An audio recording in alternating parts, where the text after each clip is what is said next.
Alrighty, y'all. So in this video, we are given a equation in standard form and we're going to want to graph it. Okay, so here are the steps over here. First, we're going to find the vertex. They have a formula for the x value of the vertex. It is negative b divided by 2a. Put that in your brain. The TSI loves it. The SAT, ACT loves it. Put that in your brain. Negative b divided by 2a. And then once we have that, we can plug it into the equation to solve for y. The axis of symmetry is exactly the same x value as the vertex. So negative b divided by 2a.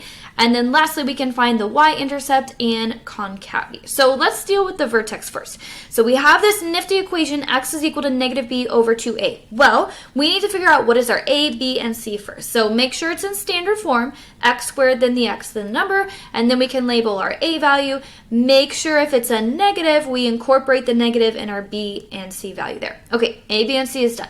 Now we're going to plug it into our vertex formula, negative b over 2a. So take the b value, negative 4, and plug it in. Take the a value of 2 and plug it in. Be careful when you have a double negative up here. This negative is from the formula. This negative is part of the b value. So two negatives, when I multiply them, make a positive.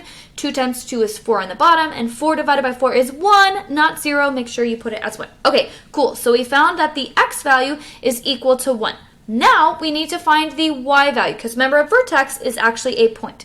So we're going to take x is equal to 1, and to find the y value, I'm going to take 1, and I'm going to plug it in wherever I see x in my equation. So I just copy down this equation down here. So plugging in 1, and do not forget, when we are simplifying this, we're going to use PEMDAS. So we're going to do our exponents first. So 1 squared is going to be 1. Then I'm going to do 2 times 1 and then negative 4 times 1 simultaneously. 2 minus 4 minus 3.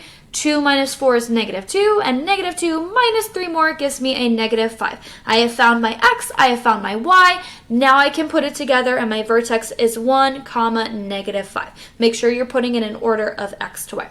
Cool. We have solved for our vertex, and I can use that as my first point to put on my graph. So there's 1, negative 5. Next, we're going to do the axis of symmetry. Once we have the vertex, I'm just copying and pasting this 1 right here. I'm going to say, hey, x is equal to 1, and on my graph, I'm going to do an up and down line. It's always going to be up and down through x is equal to 1. So it's always going to go through that point that you labeled as your vertex. Next, we have our y-intercept. Standard form is really nice because it literally tells me, hey, the c value right here, that is going to be my y-intercept.